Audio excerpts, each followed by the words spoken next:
And if everyone's all good, the Fight Buzz episode 54, I don't know, I've lost count. Gary Spike O'Sullivan. Is it Gary or is it Spike? Spike, I suppose people mostly call me anyway. Let's go with Spike. Spike, good evening. How are you, sir? Very good. Yourself? Yeah, good. Dean White, welcome back, mate. How are you doing? How you doing, sir? Big man Spike, how you doing? Great, Dean. Yourself? Not bad. Long day. I've had a long day. Been in all the gyms up and around London. Too much. Yeah, I've done a bit of training myself and looking after the kids. Full-time dad at the moment and doing a lot of cooking and stuff. Tiring day. Yeah. You're saying boxer turned chef. Yeah, Spike, that's it. On BoxRec, I was looking before doing a bit of research for this. It says you're still active. Are you an active fighter at the moment? I'm an active fighter, yeah. Just haven't had a call for a fight for a while. I fought there in January gone by against Jaime Munguía. Funnily enough, he actually fights tonight. He's back in the ring tonight for the first time since we fought. He's fighting Tarano Johnson. Yeah, where was that? In New York or something you fought him? It was in Texas, actually. Yeah, I know it was stateside somewhere, I think. Yeah, it was in the Alamo Dome Stadium. It was a really good venue, practically in Mexico. He's Mexican. It was just on the border there in Texas. It was a great arena, great night. He's a big prospect, isn't he? He's a big thing. That was when it was. Yeah. Was it? Did you say? Sorry. Was it after the Tyson Fury fight? That one. I'm not sure, to be honest. Can't recall. Was it Matchroom? No, it was Golden Boy Promotions. Okay, yeah, different show. I'm thinking. Yeah, we were the main event in the Alamo Dome. It was a magnificent 64,000 seater stadium. It was Munguia's first fight at a middleweight. I'd actually dropped down to junior middleweight myself, and we got the call to fight Munguía, who was the junior middleweight world champion. I was delighted, but the catch was that they wanted me to step back up to middleweight and fight him in his middleweight debut. So it's too big an opportunity to turn down. So again, I stepped back up to middleweight and took the fight. What was it like going in there with him? Because like we said a moment ago, everywhere you read, people saying that he's the real deal. He's a big future ahead of him. What was it like? I just felt as though I was going to get no favors, which I was dead right, because he gave me about 8 low blows, and he did, yeah. It was just ridiculous, right? But he kept punching me, not in the bollocks, but on the hip flexor, and deadened my leg by the end of the fight.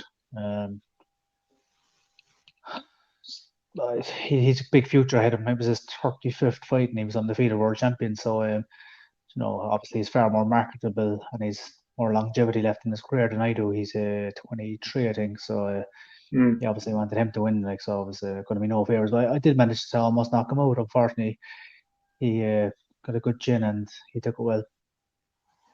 Is that a tactic? Dean works with a lot of fighters, certainly more than I do. Is that a tactic?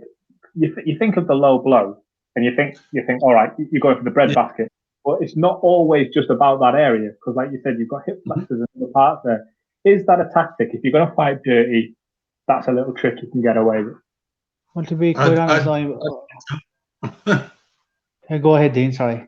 No, I was going to say, I would say so. Let me hear yours, and then I'll tell you my little bit after.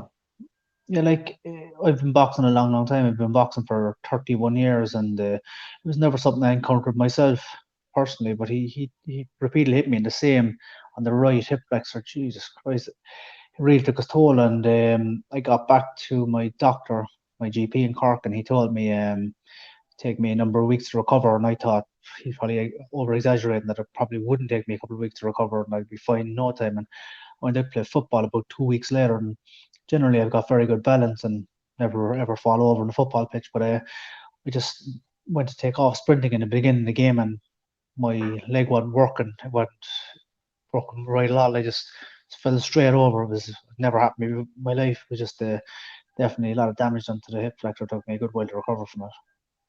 Yeah, it's not nice. No. People tend to have, look, I tell you, this is a prime example, actually, of this example tomorrow night with Usyk and Chisora. Chisora is gonna have to use every dirty trick in the book because he's so talented and he's, and the guy you thought Munguía probably wanted you to be a bit more stationary in front of you, so he tried to slow you down as best as he could. I mess about and spar with boys. What I'll do when they hold their hands out, like they're in front of you, I will punch them on their forearm. I'll try and punch them on their bicep. I'll punch them, to try and strategy. Did their arms so they can't hold them up anymore. So it leaves me like an open goal sort of. So with I've never seen the hip flexor, but I get the idea. Outside of on the hip, right on the joint. I know Derek does it, and me and Dewey used to do it, messing around in sparring, try to slow each other down.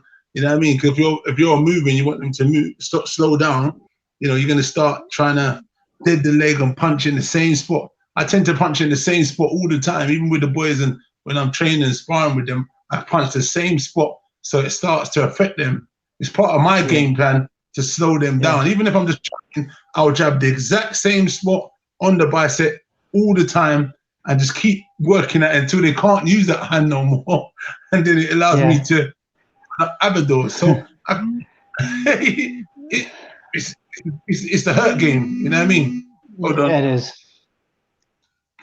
You talk. It was quite open and honest the way you said he's more marketable. He's got this future ahead of him. He's world champion, etc., etc. You get the impression if it wasn't you that he was in there with, if he was, going up against a middleweight world champion, so one of the real big names of the division, maybe he wouldn't get away with that kind of behavior. Well, he wouldn't get away with it against Canelo, but I'm not sure about the rest. Going by a very strong and it was Mexican. It was in Mexico basically, and it was a referee. I thought was the biggest problem, to be honest. I think he knew that he had to be lenient towards Munguía, so I think he'll get away with it a bit. But he was a very, very nice guy. I met him a couple of times outside the ring, and he was very nice. But it was just he was a dirty fighter. Just not so nice inside the ring. How far do you see him going? I think he'll have a tough job beating the top middleweights, top big middleweights. He just be significantly outweighed myself. I'm sure when I fought Lemieux, he was 18 pounds heavier than me. We didn't get weighed in the night, me and Munguía, but when I fight at middleweight, I'd be kind of coming in the ring mostly around 164. When I fought Lemieux, I came in at 161. So I think as he moves up and fights the big, genuinely good middleweights, I think he'll have problems. I think. Sounds like an obvious question, I guess, while we're on the topic of him and Lemieux and the world champions that you've been in with. How does he rank against the other guys? Who's the best one of all of those you've been in with? Because you've got some names on that list. Yeah, Billy Joe Saunders is the best of the guys I've been in with. I'd say probably Eubank might be next, and then Munguía. I think Lemieux is actually, ironically, I had my worst result against him, but I think he's the worst of all of them. I think he's not. That's the truth. He got me with what I thought was. I genuinely, I just wouldn't kind of bullshit about it. Like I genuinely believe it was a lucky punch. I think I would have beaten him.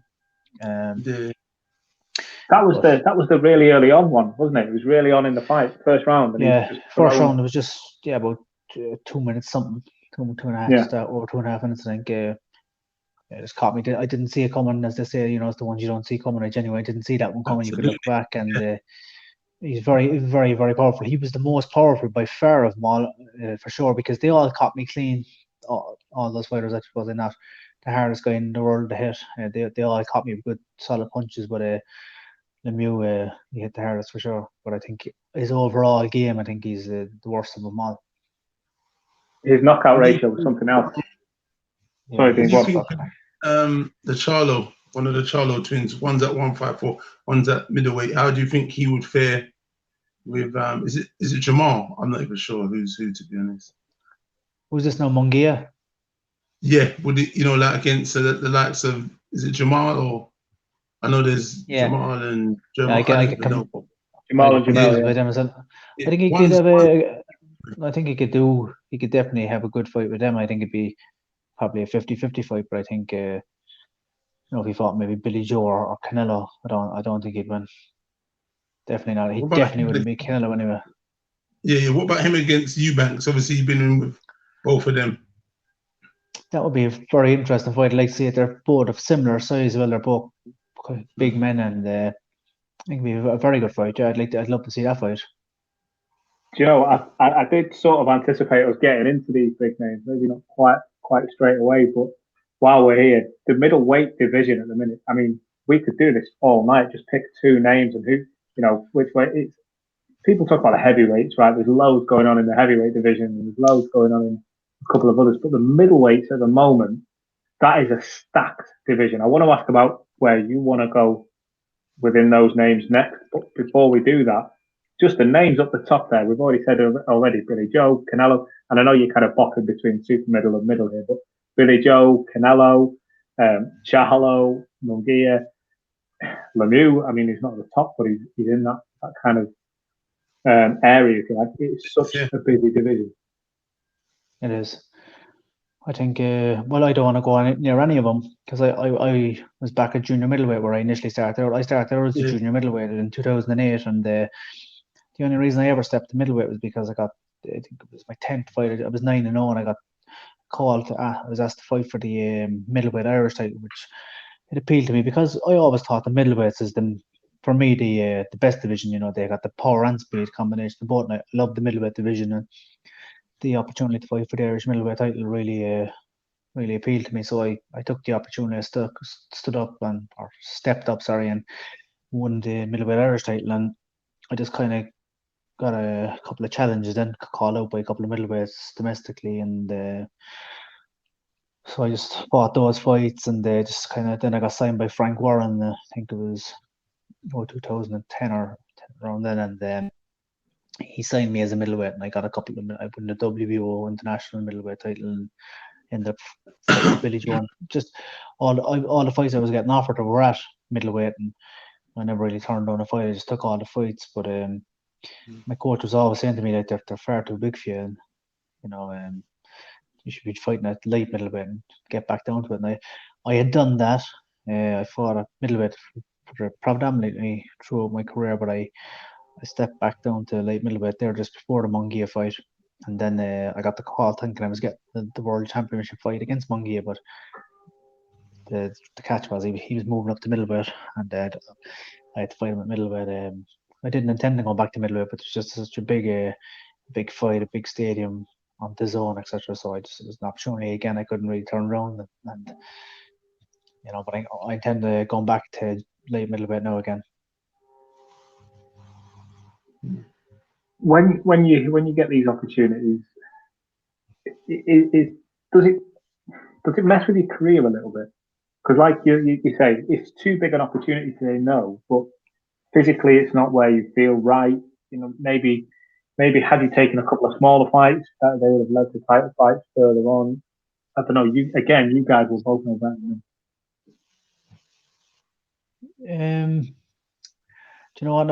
I suppose there were big occasions. They got my name out there and got me very well known, I guess, and they didn't do me much harm. I think I done quite well in a lot of those fights against top level good middleweights, and but I want to pursue my dream, becoming a world champion, and stick to my right weight division. I made a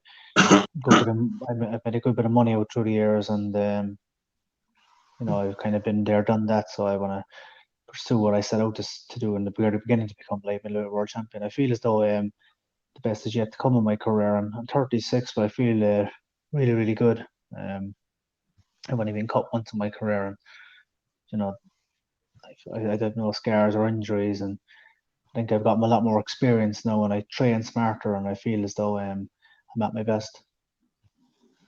As you get older, that happens anyway. You gotta train smarter anyway. It's not always about training hard; it's about training smart. Just a quick question: who's your promoter at the minute then? Golden Boy. Okay, that's all right. So, in terms of fights, I'm just looking at. So then it's not really domestic. You literally you really want to be in and around world level and trying to. So then you might fight the other Charlo brother. But then I think they're with who they with? They're with Al Heyman. Is that right? I think they were top rank. I think I'm not 100% sure. I'm not 1,000,000% because I've been aiming for Patrick Teixeira. He's the WBO junior middleweight world champion, and I've been in talks with him and with Golden Boy, and I think there's a strong possibility that fight will happen. I think everybody seems to be kind of keen on it, both my side, his side, and Golden Boy. So I think I'll probably need a tune-up fight prior to fighting them. Yeah, are you at the stage now where, like you said, with all due respect, in 36, there's probably not going to be 10 years, I don't know, however long left. If maybe not, prove me wrong, I don't know. But if a Munguía style fight was to come along now, where it's a big stadium, big opportunity, but it's not right for you physically. Let's say it's the middleweight Charlo, for example, and they're asking you to go up a division. Are you now at a stage where you say, I actually don't want that fight? It's more money, and I get it, but I don't want it. Yeah, I'm pretty much at that stage. I think. Well, I think I can go on for a long, long time, and probably even, I think I put on muscle pretty well if I do weights and that. I could step up to maybe even light heavyweight. Who knows eventually, But I want to I think my most realistic chances of winning the world title are at a light middleweight. So that's what I want to do now. And I don't want to get $15 million to fight Tyson Fury. I want to fight Patrick Teixeira. I want to win. I want to get a smaller person fight for the world title, and that's what I look for now. Yeah, that's that. Listen, in this boxing game, you've got to give yourself all the best angles you can, and obviously fighting at your right weight is a starting point. You know what I mean? Yeah. Fighting against guys who are the right size as you, that are not having too much of an advantage over you in terms of height, reach, power, strength. Like you're giving away all a lot of things, because this is like it's chess, isn't it? So the attributes what you need. So you being experienced and older now, look, you've taken fights at middleweight, you've made the money, you've fought all the big names, and like you're saying, now you just want to try and do it for yourself, which makes sense, and give yourself that chance to beat these guys, because you've done good against guys who are much bigger than you. So now on an even keel, on an even playing field, it should the deck should be stacked heavily in your favor. That's what you feel like at this junction. I do indeed, yeah. I feel like I can take all the experience from fighting those, very high caliber, bigger men, with all the experience I've gained from sparring many good fighters as well in the gyms over the years. And I think it's all coming together right now. And I think, as I said, I think the best is yet to come in my career, I truly believe that. I know, that being said, then, this question is probably already answered for us, but again, doing research and reading up on notes and things before this interview, one name that came up a few times was Billy Joe Saunders. And one thing that I'm sure you've both seen him say, it was actually going back a couple of years, but it was one of those interviews that you kind of remember. Billy Joe speaks really highly of you. He says, I beat him when I was on the way up, but there's always the opportunity for maybe a rematch further down the line. He said that you and him are now really good friends. That if that opportunity was to come along, is that going to have to wait? But it might be something further down the line if you get the light middleweight shot, maybe in the future, Billy Joe. Yeah. Firstly, though, I would like to win the light middleweight world title. That's my main goal in boxing, and I think Billy Joe Saunders is the best fighter that I've ever been in the ring with. I think realistically he beats me, 9 out of 10 times, whereas I think I could beat Lemieux 9 out of 10 times. I think Billy Joe Saunders is a better boxer than me. He's a far bigger man than me as well. We done a lot of sparring together as well after a fight, and he's a top notch fighter. When he's on his game, like for example, the night he demolished Lemieux, for example. When he's in that kind of form, I think he's a tough task for absolutely anybody. I think he's the one guy on the planet that could get in the ring with Canelo and have a a very, very decent chance of giving him a lot of trouble and maybe picking a points win. Whereas I don't see anyone else having the skills to do that. How did you both score the Triple G Canelo fight? Both fights. Well, I was in the back of an ambulance on the way to the hospital in Las Vegas. So Of course you were. I didn't bother scoring I thought Triple G won both of them, to be honest. Yeah, do you know what? They're so hard to judge. Like, fucking two great fighters. I think if they have a third trilogy, I think Canelo's going to win it. Maybe I think I'd be erring towards Canelo. I think he's getting stronger. He's getting older. Time's not on his side. He's had a lot of wars as well. I think is a big factor. Whereas I feel, I'm not as many miles in the clock as say Triple G. Even if we were the same age, we're not. But if we were, I think he's a lot more miles in the clock. Some very, very hard fights over the years. Yeah, definitely. I don't think it's good for him because it's big money for him, so that's the good factor in it. But he's never gonna get the nod unless he knocks Canelo out. He's not gonna win. Even if he knocks him out, he gets a draw. You might as well just forget it.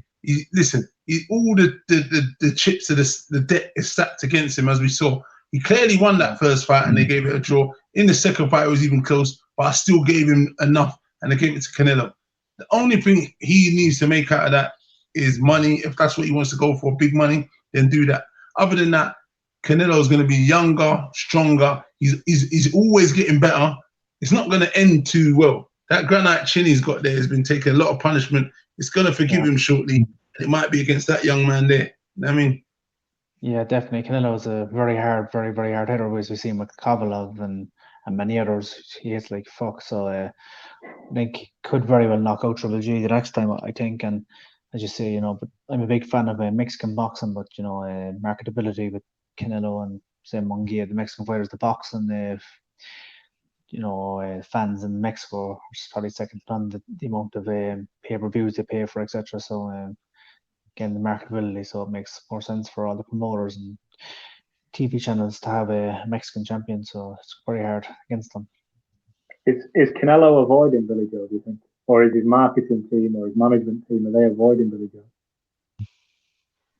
I wouldn't think so. I don't think Canelo personally would avoid anyone. I think I think he beats Billy Joe. I think he beats everybody. I think he's the best around.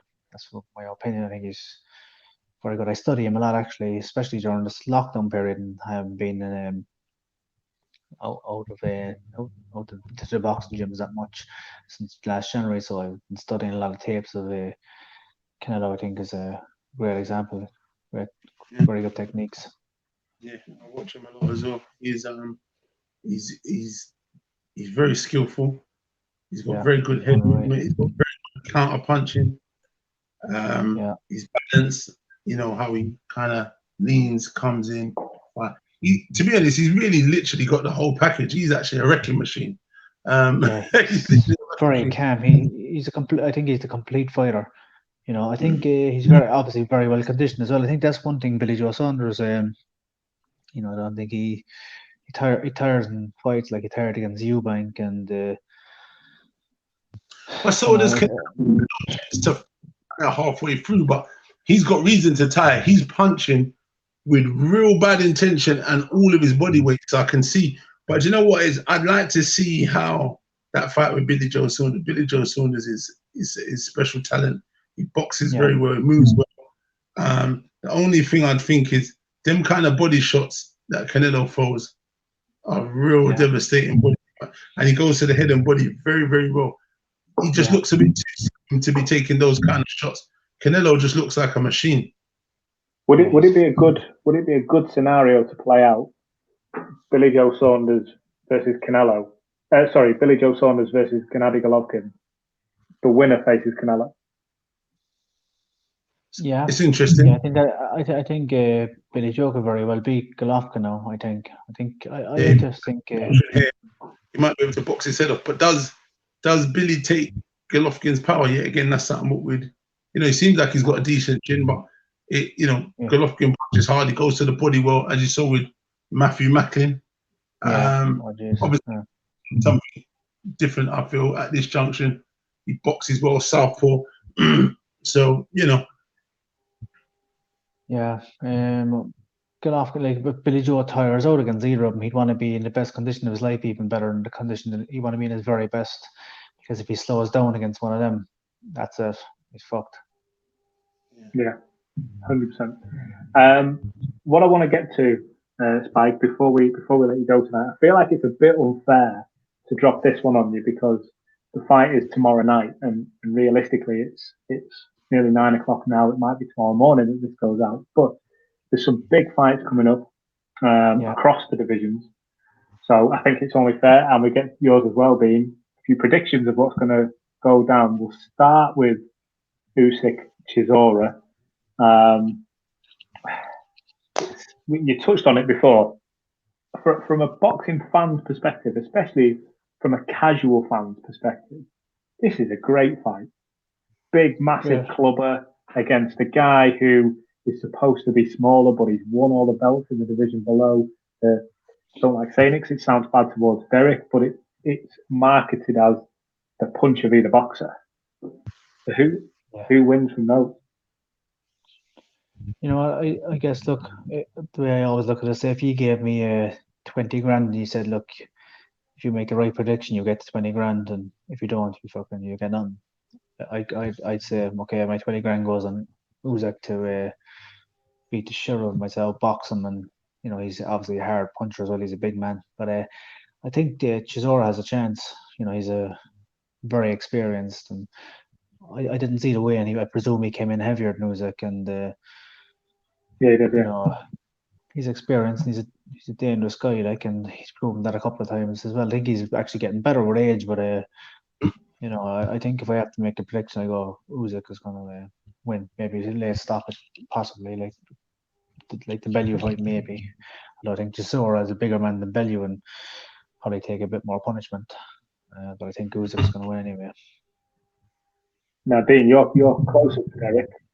Do you agree with that? Or? You know, I can hear the argument. I can definitely hear the argument because I'm hoping that Derek wins. I'd like to see how Usyk takes big punch from a true solid heavyweight. But it's a tall order. It's a tall order. You're talking about someone who unified the whole of the cruiserweight division. Was a standout amateur as well. You know, can box, southpaw. It's going to be hard. It's going to be a long night. Like you said, the difference is he's a bigger man. He'll probably be able to take a little bit more punishment than Bellew.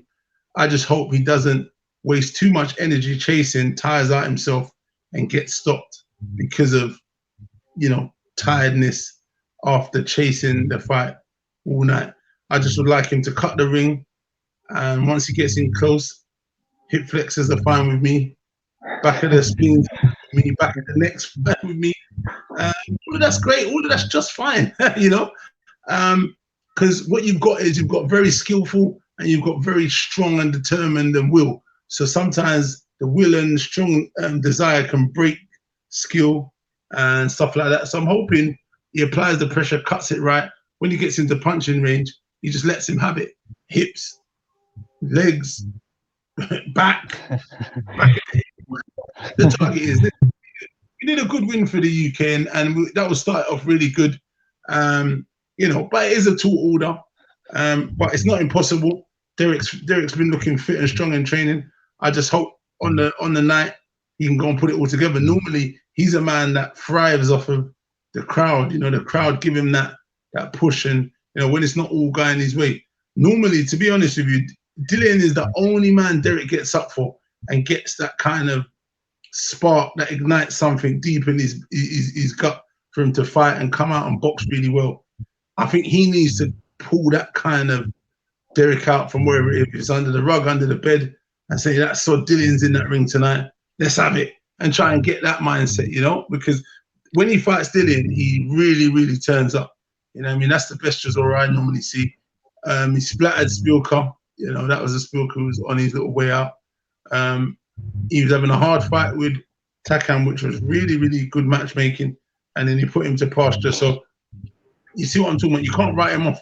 He's got that devastating punching power, and that's the ace in the hole, which we're going to see how Usyk takes that kind of power, because he does get caught. Chaz Witherspoon was catching him in the fight that they had. I didn't look at him and think anything special when he fought in that fight, because he was getting caught and getting touched up. Chad Witherspoon is a car salesman in his no disrespect, but he's a car salesman in his spare time when he works, and that's what he does. Derek Chisora is a full-blooded boxer, lives the life in the gym, got a strong team around him, and a big puncher. So let's see. He's been in camp a long time. They've both been in a long time. Let's see what happens tomorrow night. But you know, I'm looking for Derek to get a knockout, but I could also see him expelling a lot of energy and maybe not getting the result and getting slowed down. And like you said, in the ending rounds, he could get stopped because of fatigue and overwhelmingness, because of, you know, he's put it all out. And I'd really be sad if I see that, to be honest. I really want him to pull this one off. Derek's a dangerous man. He's I think he's at his best of his whole career now. I think he's just got more experience. He's got great punching technique. He's a dangerous guy. He's got great left hooks, which is probably the best punch against the southpaw. Just as you were speaking there, I was thinking back to he's been in with the bigger men, obviously, like he's been in with Tyson Fury twice, but I was actually at the Fury fight when Fury went southpaw, and it was a nightmare for Derek. But I do know that obviously Tyson Fury is far bigger man than Usyk, so hopefully he doesn't. It's going to be interesting. I'm really looking forward to it anyway. You were saying, like, and Dean, you were right to say, you know, go for the hips, go for the back, go for wherever you can hit. What if it's Usyk that resorts to that? Because Derek is so big.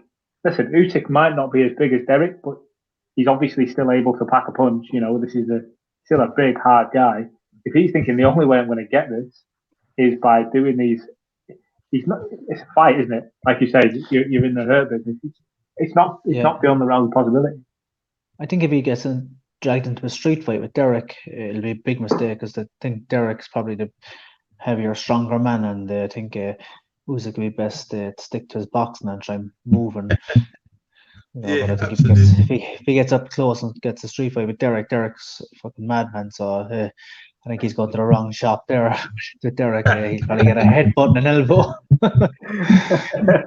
He'll probably get the judge's table across the head. I think Derek is now at the place that I think Tyson Fury was at around the Klitschko fight time.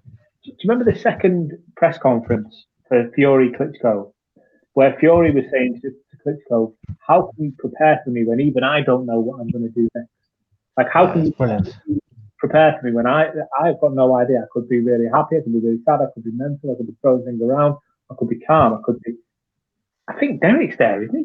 Like you say, you just look at the weigh-in today, the way he came in, the arguments he's had on IFL beforehand. It's just, but then he's playing around in camp, Derek, Usyk, all this. Yeah.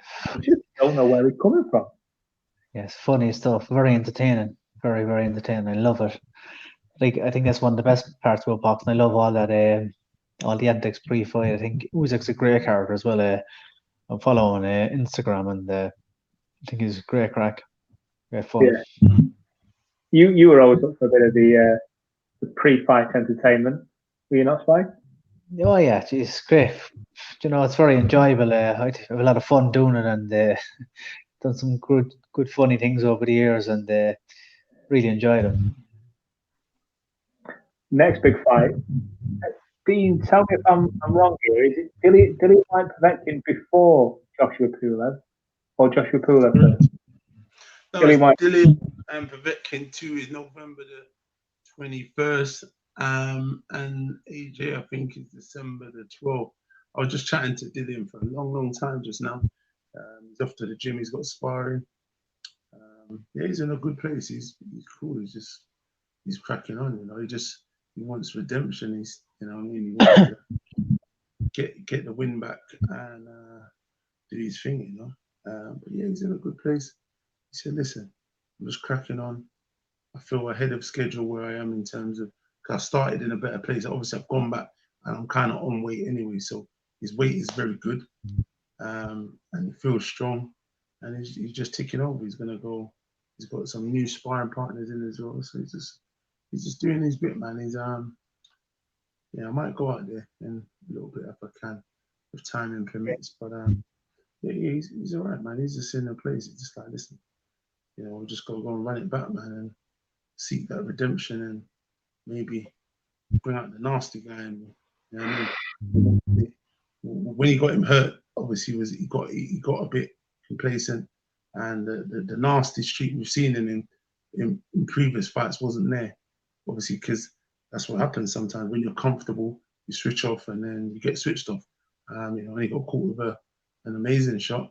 You know, and now we find ourselves having to run it back, and you've got another big fight, a pay-per-view fight again. So over the next few weeks, we've got loads of big fights. Tyson Fury, I think, and Takam is possibly another one on December the 5th. So, you know, we're in for a treat in the United Kingdom or Ireland, wherever you are over this side, because we've got mega fights in terms of British heavyweight fights. We've got Dubois and Joe Joyce as well on the 28th. So we're literally sport, to be honest with, heavyweight bangers all the way until the new year. But I mean, this weekend, though, to be honest, is probably one of the best. We've got, what's his name? Inoue versus Maloney. Yeah. Trevante Davis versus, what's the kid, Santa Cruz? That's a big fight. So there's some amazing fights going on, you know. How, as an active fighter, Spike, how you just watch these fights and think, I want to get back in now, I'm good to go? Yeah, I always feel kind of good to go. But I love watching the big fights. I enjoy watching them, you know. As Dean was saying, there's so many great fights coming up, you know. I'm looking forward to all those fights. Looking forward to Dylan White again versus Povetkin. Jeez, I thought he had him the last one. You know, I thought the fight was over. I thought it was just completely over. Fucking hell, I couldn't believe it when Povetkin landed that uppercut. It was an amazing punch. But I think, you know, it was unreal. You never know. Like, I remember, what was it again? That fella that fought David Price, the American. Thompson, yeah. Yeah, fuck, I didn't see that one coming. And then when the rematch happened, they done him again and ruined his career, really. And I this yesterday. I think I did an interview. Was it? I don't even know if it was IFL or someone else. Anyway, one of the two of it. It might have been Fight Hype or something like that. I said the exact same thing. I said, listen, it could go two ways. Where, you know, like you seek redemption and then you end up like David Price, where he was on the end of two big defeats, and mentally that threw him into the abyss, and he literally never returned. You know. But the only thing I said is, no disrespect to David Price yet again, big him up. He's a good, nice, likable guy. Dylan's made a very, very stern stuff, you know. His mentality is a problem. I think, mentally he's stronger than Price. I like David Price, but I don't think he's mentally not nowhere near as strong as Dylan White. Dillian White. So, you know, I think he's a hard bastard. Yeah, gotta be careful, because that old fox there's got skills. And he was doing a lot of stuff in there, Povetkin, and obviously he's upset the apple cart, and he's thinking, well, you know what, I'm gonna come back for some more, please, sir. You know what I mean? But to me, I think Dill boxed good. The jab was good. To be honest, he probably could have boxed a little bit more until he broke him down and waited a little bit longer, because there was still quite a bit left in the tank. Yeah, there was, but I think Dillian had a lot left in the tank. I thought Povetkin was fucked. Dillian had a lot left in the tank, but I mean, when you look at Povetkin, he looks gone, but he looks like that in every fight. He's flustered. I know they said they was going to draw him out. I felt like, you know, Dill could have brushed him up a little bit more with the jab, and I think he knows. And there was a few other things, slight adjustments he needs to make. But I feel like, you know, after the halfway mark, he could have gone for the kill a little bit more. But obviously, once he got him hurt, he should have probably went for it then. But, you know, because he looked tired already, continue going to the body and tiring him even more. And then, you know, but we could say all kind of things what he could have done, you know what I mean? But it never materialized, you know what I mean? But I think there's a few adjustments he needs to make. He knows what they are. and then you just got to go. You just never know in the heavyweight division. You never know that they're punched so hard. If you look at Ruiz, Joshua for a prime example, and you know, obviously Joshua's going to be the favorite against Pulev, but you look, these guys are killers. They land one good solid punch. That's it. You just never know. It's not too dissimilar though in the middleweight. You're talking about David Lemieux before. Like the one punch literally changes the curve, doesn't it? Changes everything. That's heavyweight boxing. Yeah. So, mate, I'm conscious that we've kept you quite a bit longer than what we said. But before we start wrapping things up, light middleweight world title shots, or at least adventure, is on. That's happening. You are still active. You are still actively promoted, actively fighting, and by the sounds of things, for a very long time yet. Probably, I enjoy boxing. I enjoy just being in the gym, keeping fit in general. I feel good, you know. So I enjoy it. I enjoy boxing. Just the thing I don't particularly like is being away from my family when I'm in training camp. But it's a necessity, and I think it helps keeps me more motivated to keep fit. Out of camp when I'm not in camp as well. So if I was retired from boxing, I'm not as sure that I'd keep as fit as I do. You know, so I like being a boxer, and I like that I have to go to the gym. And it's my job to go to the gym, and I enjoy that. It is, yeah. Do you have a rough time guide for when you might next be out? I don't really know, but I presume it'll be 2021 now for sure. Okay. Well, we'll definitely keep an eye on it. Dean, we had Jason Maloney on last week, or the week before, the guy who's fighting here anyway, and we said if he wins, and he might do, the guy looks decent, you know what I mean? He can look good, albeit up against the monster. We said to him, if he wins, he's got to come back on and show us his belt. Class. Gary, if you go on to win this light middleweight world title, could you come back on and show us your belt? Yeah, I'll rephrase that for you. When I win the light middleweight world title, I'll be back. That's what we're looking for. You tell him, Gary. And before we let you go, I have to say that's the finest mustache in boxing. I could not let this opportunity go without saying it. I've been sitting on it this whole interview or this whole podcast. It's glorious. It really is. Thanks very much. It's not in the best shape tonight. It's a bit long and wavy, but it's usually in better order. But I'm just quite enjoying leaving it long whilst I'm not sparring. Yeah, it looks in top shape, man. Thanks, lads. Well, listen, Spike, for the treat, all the best to the fight. We'll keep an eye on it and stay in touch. Appreciate it, lads.